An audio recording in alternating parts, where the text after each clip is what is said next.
এরে আমার ভাইয়েরা আমার, কিয়ামত যখন আল্লাহ গোটায় দিবেন,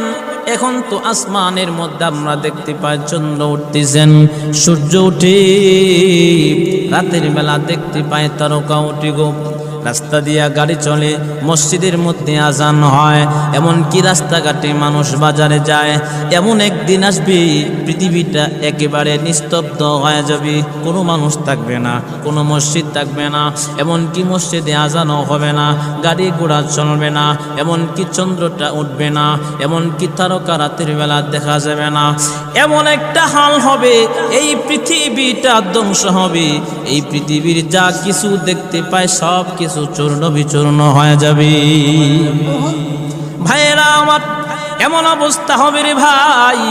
ইসরাফিলকে যখন আল্লাহ হুকুম দিবেন, এরে ইসরাফিল, আমি আল্লাহ পাকের অর্ডার দিলাম, তুমি ইসরাফিল ফেরেশতাবাসীর